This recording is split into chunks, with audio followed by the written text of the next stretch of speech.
नमस्कार विद्यार्थी मित्रांनो, तुमचं सर्वांचं विद्या क्लासेसमध्ये स्वागत आहे.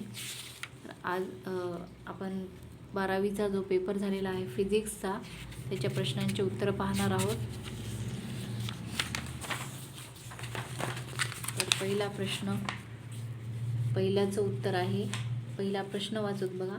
When a number of droplets coalesces to form a single drop, the total surface area of the drop. याचं उत्तर आहे पर्याय क्रमांक ए, डिक्रीजेस. दुसरा आहे in an ideal gas molecules possess. याचं उत्तर आहे पर्याय क्रमांक ए, ओनली कायनेटिक एनर्जी. तिसरा, if the frequency of incident radiation is increased above threshold frequency keeping intensity and potential constant, then the photoelectric current. याचं उत्तर आहे पर्याय क्रमांक सी, रिमेन्स सेम. नंतर चौथा प्रश्न आहे. The process in which heat is neither absorb nor release by a system is called. याचं उत्तर आहे पर्याय क्रमांक डी, अ डायबेटिक. पाचवा प्रश्न आहे. The periodic of conical pendulum in terms of its length L, semi vertical angle theta and acceleration due to gravity g is. याचं उत्तर आहे पर्याय क्रमांक सी. नंतर सहावा, a conducting rod of length L rotates about one of its ends in a uniform magnetic field B with a constant angular velocity w if the plane of rotation is perpendicular to b.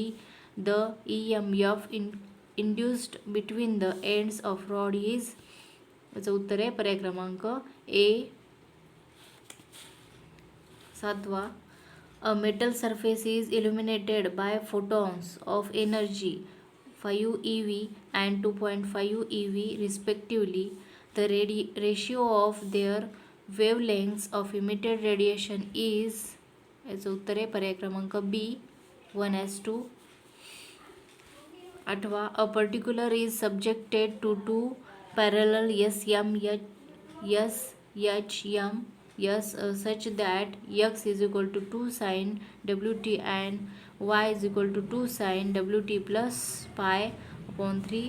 The amplitude of the resultant SHM will be. याचं उत्तर आहे पर्याय क्रमांक बी.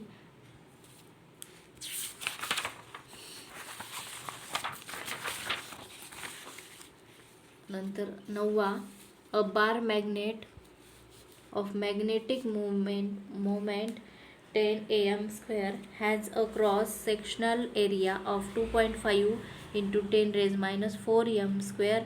If the intensity of magnetization of magnet is 10⁶ am, the length of the bar magnet is. याचं उत्तर आहे पर्याय क्रमांक बी, 4 सेंटीमीटर. आणि 10वा आहे. In series LCR circuit for XL less than XC tan will be is equal to. याचं काय येणार आहे उत्तर पर्याय क्रमांक सी, पॉझिटिव्ह. नंतर हे प्रश्न दुसरा होता. याचे मोठे उत्तर लिहायचे होते. Answer the following questions. आपण पहिले रिकाम्या जागा पाहून घेतलेल्या आहेत. अशा प्रकारे हा तुमचा पेपर होता. त्याच्यानंतर सेक्शन बी आहे. याच्यामध्ये तुम्हाला स्टेट इट्स 2 ॲप्लिकेशन्स, याचे ॲप्लिकेशन्स लिहायचे होते.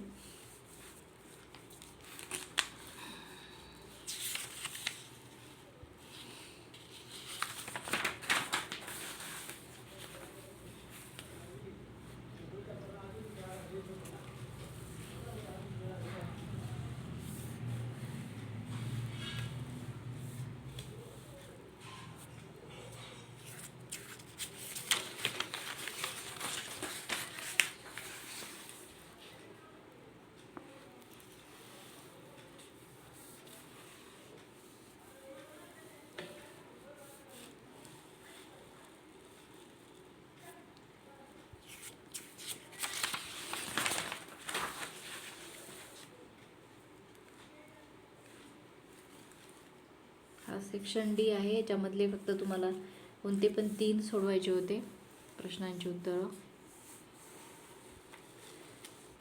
अशा प्रकारे हा 12वी फिजिक्सचा जो पेपर आहे तो आपण पाहिलेला आहे. याचे उत्तरं, रिकाम्या जागेची उत्तरं पाहिलेले आहेत. व्हिडिओ आवडला असेल तर व्हिडिओला लाईक करा, चॅनलला सबस्क्राईब करा.